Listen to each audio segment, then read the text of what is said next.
Hello बच्चों, आज आप लोगों का जो मैथ का मॉडल फिट 1 से 30 तक प्रश्न जारी मतलब आप लोगों को बता दिया गया था। ऑब्जेक्टिव प्रश्न 1 से 30 तक, तो उसके आगे हम लोग जस्ट कंटिन्यू करने वाले हैं, ठीक है ना। सेक्शन बी है, सेक्शन बी से शुरुआत करेंगे, खंड ख।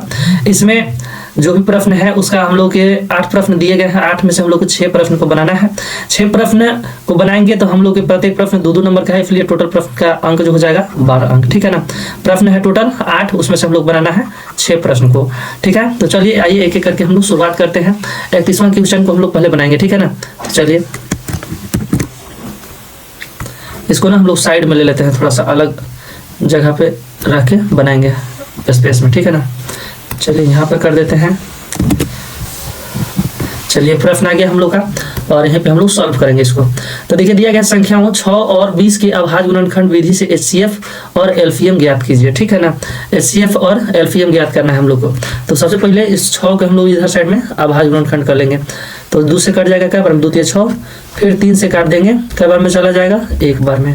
फिर 20 को भी हम लोग काटेंगे, अभाज्य गुणनखंड करेंगे। 2 से कटेगा कितना बार में, 10 बार में। फिर 2 से 5 बार में, और 5 से एक बार में ही कट जाएगा, ठीक है। बाकी अब हम लोग इन लोग के जो है ना सभी संख्याओं के जो गुणनखंड हैं उन्हें लिख देते हैं बराबर में। तो 6 का जो है 2 गुना है 3, और इसका साथ में 1 भी लिख देते हैं। आगे जो है 20 है, तो 20 का है 2 गुना 5 गुना 1, ठीक है ना। यदि ये घात में अगर आए होते तो हम लोग घात में भी लिख सकते थे, ठीक है ना। तो इसमें कोई एक ही संख्या 2 बार गुना में नहीं है, इसलिए 2 जो है गुना में नहीं रहेगा, इसका डायरेक्ट ऐसे लिख देते हैं 2 गुना 3 गुना 1। यहाँ घात में आता तो घात में भी लिख सकते थे, बाकी यहाँ पर देखिए घात में है। तो 2 के कितना है घात, 2 के घात कितना हो जाएगा 1, 2 है ना गुना में, तो इसलिए 2 के घात 2 हो गया गुना। अब क्या है बचल 5 है, गुना में 1 है। हम लोग के निकालना है पहले एचसीएफ। तो एचसीएफ किसे कहते हैं, देखिए तो जो भी गुणनखंड होता है ना तो दोनों में उभयनिष्ठ होता है, ठीक है, उसी को हम लोग क्या कहते हैं एचसीएफ। तो देखिए दोनों में जो दोनों संख्या का गुणनखंड है वो दोनों में शामिल क्या है, तो इसमें भी 2 है एगो, और एगो 2 इसमें भी है। हालांकि इसमें तो 2 है, लेकिन कम से कम एगो तो मैच खा रहा है ना। इसको यहाँ देख लीजिए, यहाँ 2 है, एगो यहाँ पर है, तो दोनों मैच खा रहा था, इसलिए इसका एचसीएफ में 2 निकलेगा और गुना के रूप में। और कि यहाँ पर देखिए 1 भी है, तो 1 को भी हम लोग निकाल सकते हैं क्योंकि दोनों में 1 शामिल है, ठीक है ना। तो 2 गुना 1 करेंगे कितना हो जाएगा 2। एचसीएफ कितना हो गया 2। एचसीएफ वही होता है जो दोनों में उभयनिष्ठ होता है, ठीक है ना। इधर हम साइड में लिख दे रहे हैं उभयनिष्ठ गुणनफल ना, गुणनफल एचसीएफ होता है जो उभयनिष्ठ गुणनफल होता है। बाकी आगे हम लोग एलसीएम ज्ञात करेंगे। तो एलसीएम के लिए क्या कंडीशन है कि जितने भी गुणनखंड हम लोग की संख्याएं प्राप्त हुए हैं दोनों मिला करके, उसमें प्रत्येक प्रकार की संख्या को देखना है हम लोग, ठीक है ना। जैसे 2 हो गया एक प्रकार की संख्या, एक प्रकार के 3 हो गया, एक प्रकार के 1 हो गया, एक प्रकार के 5 हो गया, ठीक है ना। तो सभी प्रकार के जो संख्याएं हैं 2 हो चाहे 3 हो चाहे 5 हो, इस सभी प्रकार की संख्याओं में सबसे अधिकतम घात जो है उसको गुना कर देना है। तो 2 जाति में अधिकतम घात कितना है सब में मिला के, तो यहाँ पर देखिए 2 का स्क्वायर है ना, तो यहाँ लिख लेते हैं 2 का स्क्वायर, फिर गुना। इसके बाद 3 जाति में अधिकतम घात कितना है, तो 3 अकेले है, यही भरा ये है और कहीं नहीं है, तो गुना में हो जाएगा 3, फिर गुना में। अब अगला जाति कौन है 5 का, तो 5 के भी कोई नहीं है, तो 5 के 5 लिख देंगे खाली, और 1 तो रहबे करेगा, 1 को लिख दिए। अब इस सब के गुना में आपस में हम लोग कर देंगे, तो जो आएगा वही हम लोग का एलसीएम होगा। तो 2 का स्क्वायर हो जाएगा 4 गुना 3 गुने 5 करेंगे कितना हो जाएगा 15, और 1 एकम 15 हो जाएगा। तो 15 गुना 4 करेंगे कितना हो जाएगा 15 चौके 60। हम लोग का जो है एलसीएम कितना हो गया 60, ठीक है ना। चलिए नेक्स्ट प्रश्न की ओर आगे बढ़ते हैं हम लोग। 32वां नंबर को भी अलग ही ले जाते हैं हम लोग, सभी प्रश्न को अलग ही ले जाएंगे, यहाँ पर स्पेस कम है। चलिए इसको यहाँ से कॉपी कर लिए, इधर रख देते हैं इसको। देखिए दिया गया है कि द्विघात समीकरण है, ठीक है ना, और उसे हम लोग को शून्य ज्ञात करना है। द्विघात समीकरण के शून्य ज्ञात करना है। द्विघात समीकरण में क्या दिया गया है समीकरण, तो x square minus 7x plus 12, इसको लिख लेते हैं x square minus 7x plus 12। इसी जो समीकरण दिया गया है इसी का हम लोग को शून्य पता करना है। तो उसके लिए हम लोग क्या करेंगे, जो अंतिम वाला अचर है ना यहाँ पर, और ये जो x स्क्वायर में अचर मान रहा था इसको गुना किया जाता है। तो x स्क्वायर में कुछ नहीं है तो 1 मान लेते हैं हम लोग, क्या मान लेंगे 1। तो ये वाला 1 जो है अथी वाला x स्क्वायर वाला, और ये वाला 12, तो 12 गुना 1 करेंगे तो उतना ही आ जाएगा, 12 का 12 है। अब इसको जो हम लोग ना अभाज्य गुणनखंड करते हैं, तो करते हैं हम लोग 2 से करेंगे, 2 से का 12, फिर 2 से 2 तिया 6, और फिर कटेगा क्या चीज से 3 से, 3 एकम 3। अब देखिए यहाँ पर जो भी हम लोग के गुणनखंड प्राप्त हुआ है ना, ये दो या 3 और 1 से, ये सभी गुणनखंड के प्रयोग करके हम लोग के बीच वाला संख्या लाना है -7, ठीक है ना, -7x। तो क्या करेंगे हम लोग, 2 दूना के 4, ये भी माइनस में ले लेंगे, माइनस में 4 हो जाएगा 2 दूना के, और ये 3 एकम 3, ये भी माइनस में हो जाएगा। तो -3 और -4 को मिलाएंगे तो हम लोग को मिल जाएगा ना -7। तो जहाँ पर -7 लिखल है या फिर x भी लिखा x रूप में है तो 7x लिखल है, वहाँ पर हम लोग -4x -3x लिख देंगे। तो चलिए इसको इस साइड में हम लोग लिखते हैं, यहाँ हो जाएगा x² माइनस क्या लिखेंगे 4x ना, 4x माइनस 3x, प्लस में क्या है इधर साइड 12 है, कोई दिक्कत नहीं, हम लोग पहले के जैसा ही लिख दिए हैं।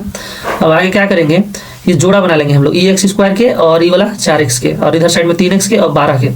तो इन लोग में से जो जो हम लोग को कॉमन मिलेगा उसको निकाल देंगे। तो देखिए यहाँ पर भी x है और इसमें भी x है, ठीक है ना, ये 4x में भी x है और यहाँ x² में भी x है, तो एक वो x निकलेगा। तो यहाँ क्या बचेगा, अंदर में सिर्फ एक x बचेगा, माइनस के माइनस से रह जाएगा, और यहाँ से 4x में से x निकल गया तो क्या बचा, सिर्फ 4 बच गया। फिर यहाँ पर देखिए -3x है और यहाँ पर 12 है, ये दोनों में क्या चीज कॉमन है वो हम लोग देखना है। तो यहाँ पर भी देखिए 3 है, 3 गुने x है, यानी कि 3 के पढ़ा वाला यहाँ भी आ रहा है, और 4 तो 12 होता है, इसलिए यहाँ पर भी 3 शामिल है। तो हम लोग 3 को बाहर निकाल देते हैं। 3 को निकालेंगे तो हम लोग एक चीज यहाँ पर ध्यान देना है कि यहाँ पर जो आया है ना क्वेश्चन में, ये वाला, यही मान हम लोग को यहाँ भी लाना है, ठीक है ना। तो उसके लिए हम लोग क्या करेंगे कि 3 जो हम लोग निकाले हैं इसके साथ हम लोग माइनस को भी निकालेंगे, क्या चीज को, माइनस को। यदि माइनस को नहीं निकालेंगे तो ये 3 जो है ना 103 वाला x जो है क्वेश्चन में यहाँ माइनस में आ जाएगा, तो इसलिए हम लोग माइनस को भी निकाल देंगे, तो प्लस में x हो जाएगा, और ये प्लस में से एक माइनस निकल गया तो यहाँ पर बच गया माइनस, और यहाँ पर साथ में कितना बच गया, 3 निकाल दें तो 3 चौके 12 होता है, तो यहाँ पर 4 हो गया। चलिए अब इसमें हम लोग क्या करेंगे कि देख लेंगे एक बार जांच करके कि यहाँ जो है और ये क्वेश्चन में जो है ये दोनों का मान सेम है, एक है कि नहीं है। और अगर नहीं होगा एक तो हम लोग थोड़ा सा पीछे करेंगे, देख ले कर लेंगे कहीं हम लोग मिस्टेक तो नहीं हुआ। तो चलिए अब क्या करेंगे, एक बार बाहर वाला एक बार भीतर वाला, बाहरी वाला कौन कौन है, x - 3, इस मान को लिख लेंगे, और एक बार ये दोनों में से कोई एगो लिख लेंगे, तो दोनों तो एक ही है, x - 4 एगो लिख लिए, बराबर में हो जाएगा 0। अब क्या करेंगे, एक बार इधर साइड ला के लिखे बराबर लिखेंगे, एक बार इधर साइड ला के, x - 3 बराबर 0 और x - 4 बराबर 0। अब इसको हल करेंगे तो x का मान कितना आ जाएगा, माइनस में था तो इन्हें आके प्लस में 3 हो जाएगा, और माइनस में है तो इधर क्या हो जाएगा, प्लस में ये भी हो जाएगा, यानी कि x का जो मान आया, एगो 3 मान आया और एगो 4, ठीक है। चलिए नेक्स्ट प्रश्न हम लोग 32वां हो गया, 33वां की ओर आगे बढ़ते हैं। 33वां प्रश्न यहाँ है ना, इसको भी अलग ले जाएंगे हम लोग,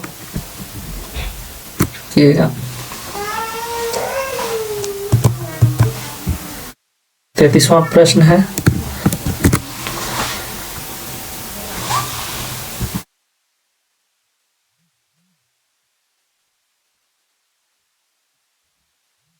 चलिए इसको भी यहीं रख लेते हैं।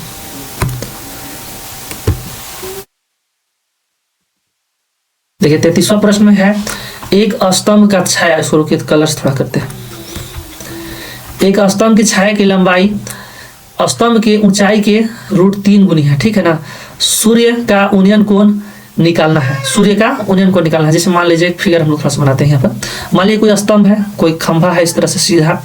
अब इसका जो छाया है ना, इसका छाया, रुकिएगा, स्तंभ की छाया की लंबाई, हाँ ठीक है, स्तंभ की जो छाया होगा वो जो इसका ऊंचाई है यहाँ से तक स्तंभ के, इसका जो है ना √3 गुनी है। जैसे देखिए यहाँ से यहाँ तक मान लीजिए इसका छाया पड़ा, इधर साइड में मान लीजिए सूर्य था, तो ये जो छाया है ये कितना है, √3 गुनी।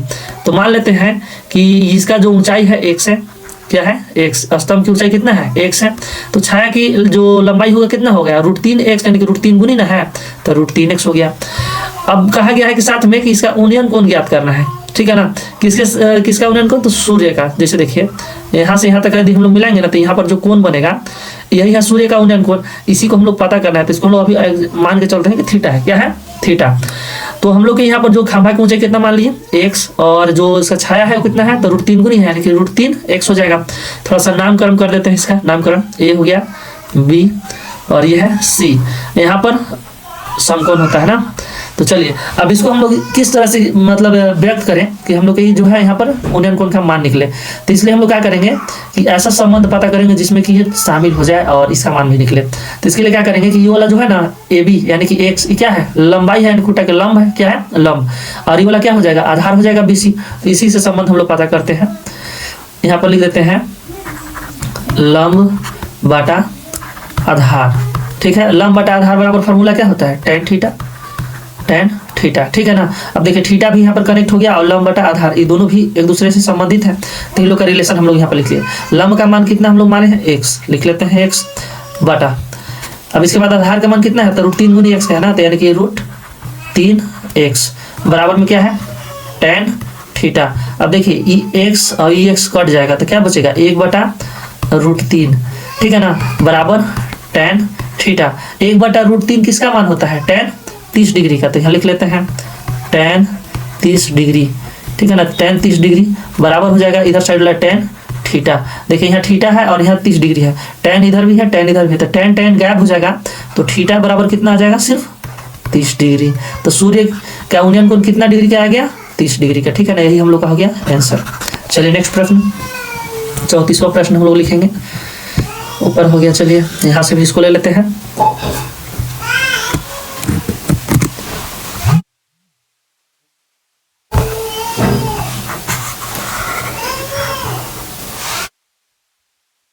इसको भी इधर साइड लिख के हम लोग यहाँ पे इसको पुट कर देते हैं। देखिए दिया गया है एपी का पहला पद दू है, ठीक है ना, एपी का पहला पद दू है और सारवंतर 3 है, तो 8वां पद ज्ञात कीजिए। मतलब हम लोग का यहाँ पर ए का मान दिया गया है 2 है और सारवंतर कितना है, डी है। तो सारवंतर जो हम लोग को पता है डी 3 है दिया गया है, तो हम लोग को ज्ञात करना है A8, मतलब 8वां पद ज्ञात करना है, ठीक है ना, कि 8वां पद कितना होगा। तो इसके लिए हम लोग क्या करेंगे, 8वां पद जो लिखल है हम लोग ज्ञात करना है उसको प्रसारित रूप में लिख देंगे। A8 बराबर क्या हो जाएगा, A plus 7D, A plus क्या हो जाएगा 7D, इससे एक कम D से गुना कर देते हैं ना। तो A का मान कितना है देख लेते हैं, 2 है प्लस 7 गुना D का मान कितना है 3, तो यहाँ लिख देंगे 3, तो कितना हो जाएगा 2 प्लस 7 21। इसको हम लोग आपस में कैलकुलेशन करेंगे, कितना हो जाएगा 21 और 2 23। 8वां पद के मान कितना आ गया 23, ठीक है ना, हो गया ये आंसर। चलिए नेक्स्ट प्रश्न देखते हैं 35वां।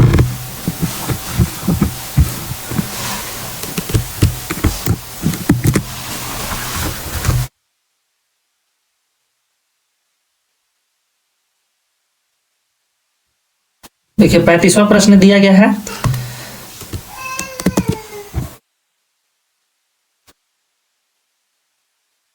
पैंतीसवां प्रश्न में है 28 सेंटीमीटर त्रिज्या वाले वृत्ताकार तार को, ठीक है ना, मोड़कर एक वर्ग बनाया गया है, तो वर्ग की भुजा की लंबाई ज्ञात कीजिए। तो वर्ग की हम लोग की भुजा की लंबाई ज्ञात करना है, तो सबसे पहले इसको समझिए कि एक वृत्त है जो 28 सेंटीमीटर त्रिज्या वाला है, ठीक है ना, एक वृत्त है और इसका त्रिज्या कितना है 28 सेंटीमीटर, ठीक है ना। अब इस जो वृत्त बनाया गया है, ये जो वृत्त इस तरह से किनारा, इसका टोटल लंबाई जो है, यही लंबाई का उपयोग करके एक वर्ग बनाया जाता है, ठीक है ना, इसी के उपयोग करके क्या बनाया जाता है, एक वर्ग बनाया जाता है। तो हम लोग इससे क्या समझ में आया, इसका जो परिधि होगा, जो ये वृत्त है, ये वृत्त का जो परिधि होगा, ये परिधि और ये जो वर्ग है इसका परिधि यानी कि परिमाप दोनों क्या होंगे बराबर। तो इसके लिए हम लोग इसका तो डायरेक्ट हम लोग परिमाप नहीं पता कर सकते हैं, क्योंकि इधर अभी हम लोग का वृत्त का ही परिमाप नहीं पता है, वृत्त में क्लू दिया गया है, हिंट दिया गया है, तो वृत्त के हिंट से हम लोग पता करेंगे। तो लिख लेते हैं यहाँ पर वृत्त का परिधि, वृत्त का परिधि बराबर फॉर्मूला क्या हो जाएगा 2πr ना, 2πr, और हम लोग का r का मान जो है दिया गया है कि 28 सेंटीमीटर है, क्लियर है। तो हम लोग इसको यहाँ पर लिख लेते हैं, 2 गुना पाई का मान ले लेंगे 22/7 गुना r का मान है 28। इसको कैलकुलेशन करेंगे तो कितना हो जाएगा, इसको काट देंगे 7 चौक 28 4 बार में ना, तो ये हो जाएगा 22 चौक 88, 2 गुना 88, कितना हो गया 2 गुने 88। अब इसको हम लोग गुना करेंगे तो 2 8 16 के 6 हो जाएगा, और 2 8 16 और 1 17, कितना आ गया 176, कितना आ गया 176। तो ये किसका मान 176 आया है, वृत्त के परिधि का मान आया है, ठीक है ना 176। अब हम लोग के 176 वृत्त के परिधि का मान है, तो 176 इसका भी मान हो सकता है, तो इसको हम लोग क्या कर लेंगे, इतना ही लिख लेंगे, वर्ग का परिमाप, परिमाप। तो वर्ग का भी परिमाप क्या होता है 4 4 गुने भुजा, 4 गुने भुजा।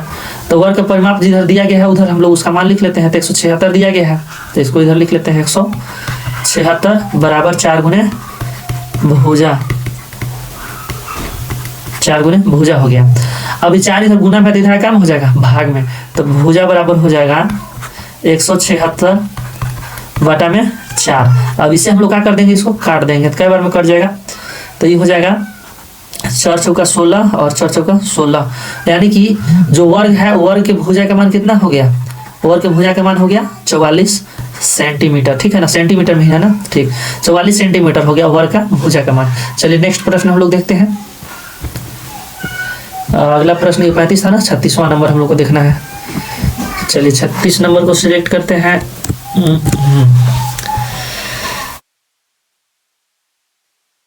चलिए 36वां प्रश्न बनाएंगे हम लोग अब।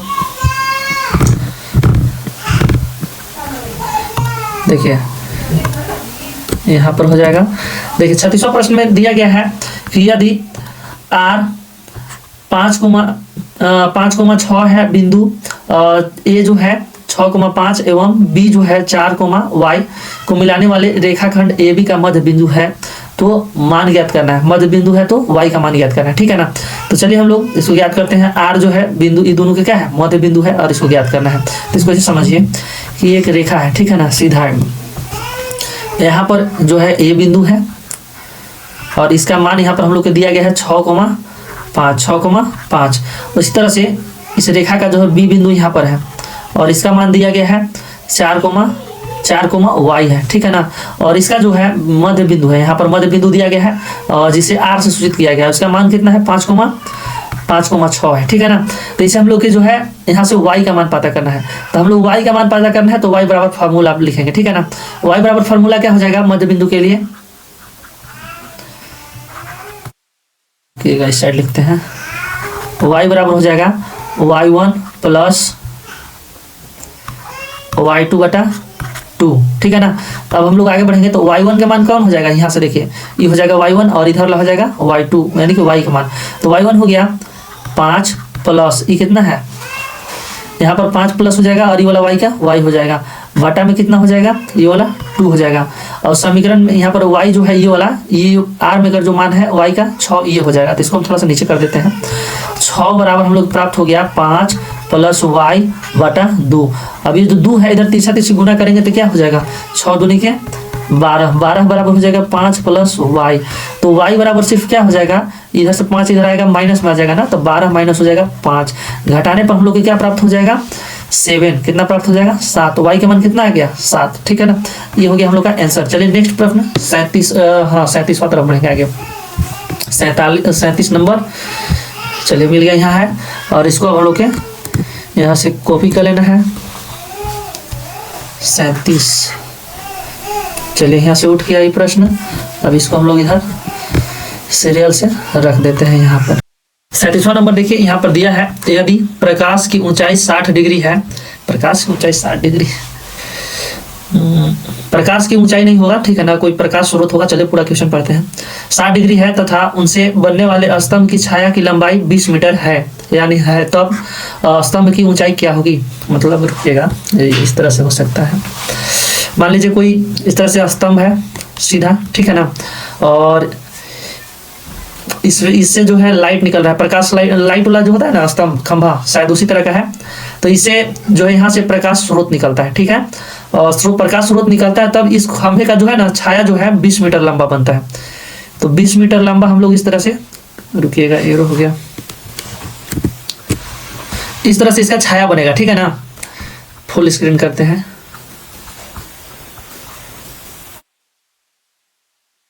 एक्स्ट्रा पार्ट को मिटाते हैं, ठीक है ना। तो ये इस तरह से इसका छाया बना। यहाँ पर मान लीजिए लाइट लगा हुआ है, जो भी ये स्तंभ है इसमें, और इस तरह से छाया बना। तो छाया का जो दूसरा सिरा है ये वाला, ये सिरा और प्रकाश के बीच में जो कोण बन रहा है ये है 60 डिग्री का, ठीक है ना। यहाँ से यहाँ तक जो कोण है ये है 60 डिग्री का। और छाया है तो छाया का मान देखिए यहाँ पर दिया गया है कितना है, 20 मीटर है। इसको लिख लेते हैं, छाया का मान कितना है 20 मीटर। और साथ में ये जो स्तंभ है तो इसका लंबाई हम लोग दिया नहीं गया है, बल्कि इसको हम लोग पता करना है। तो इसको हम मान लेते हैं कि ये AB हो गया और ये हो गया C, और यहाँ पर जो है 90 डिग्री का कोण होता है, 90 डिग्री का ना। इसको हम लोग इस तरह से लिख लेंगे, माना कि स्तंभ ना, स्तंभ लिखा है स्तंभ, स्तंभ की ऊंचाई AB है। क्या है AB, इसके जब XYZ भी मान सकते हैं, बीच वाला चीज लेकर के, या फिर एज भी मान सकते हैं। तो AB हो गया और यहाँ पर जो आधार का मतलब उसका छाया की लंबाई दिया गया है ये है, तथा छाया की लंबाई कितना दिया गया है, 20 मीटर है ना, हाँ 20 मीटर। अब हम लोग क्या करेंगे कि जो हम लोग ये पता है और जो नहीं पता है उन सभी के बीच में ना संबंध को थोड़ा जोड़ेंगे। संबंध जोड़ने से ही हम लोग के जो जिसका मान नहीं पता है वो अपने आप निकल जाएगा। तो क्या करेंगे हम लोग, ये वाला तो लंब हो गया जो ऊंचाई है लंब, और ये वाला आधार, तो लंब बटा हम लोग लिख लेंगे आधार, लंब बटा हो जाएगा आधार, ठीक है ना, लंब बटा आधार हो गया। और लंब के जगह पे हम लोग क्या लिखेंगे, लंब वाला मान, तो उसको हम लोग क्या माने हैं AB, बटा में आधार के क्या हो गया 20, और लंब बटा आधार क्या होता है बताइए, tan थीटा, तो हम लोग लिख लेंगे tan थीटा।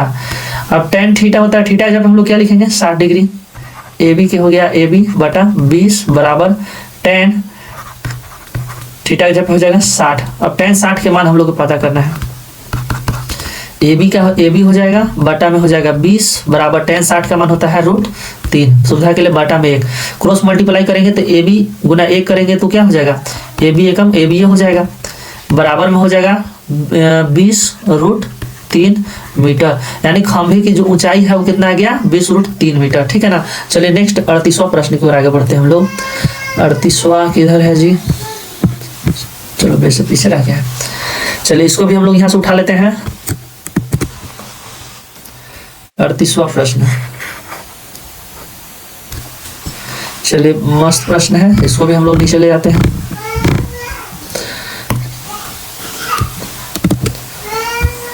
देखिए यहाँ पर दिया गया है, यदि किसी घन का विकर्ण की लंबाई जो है घन के विकर्ण का, ठीक है ना, 6√3 सेंटीमीटर है, तो इसके संपूर्ण पृष्ठीय क्षेत्रफल क्या होगा। मतलब मानिए एक घन इस तरह से घन है,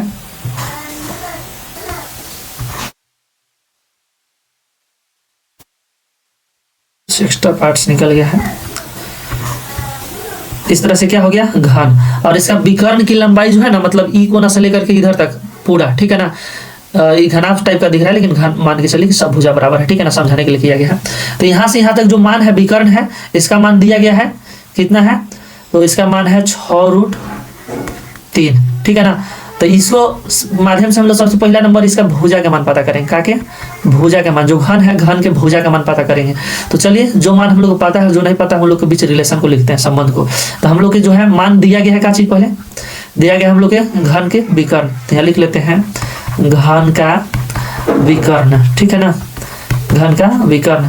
तो घन के विकर्ण के लिए क्या फार्मूला होता है, तो इसके लिए फार्मूला होता है a√3, क्या होता है a√3, यानी कि एक जहाँ पे किसका मान आएगा भुजा के, और ये हो गया √3। तो इधर साइड में हम लोग के घन के विकर्ण का मान तो दिया गया है, कितना है 6√3, यहाँ लिख लेंगे 6√3 बराबर बच जाएगा यहाँ a√3। अब √3 यानी काम है गुना में, a के गुना में ना है, तो इधर साइड जाकर काम हो जाएगा भागा में, तो a बराबर हो जाएगा 6√3 भागे √3 यानी कि बटा में, तो √3 से √3 कट जाएगा, तो a का मान कितना हो गया 6। इसको थोड़ा सा इस साइड कर देते हैं,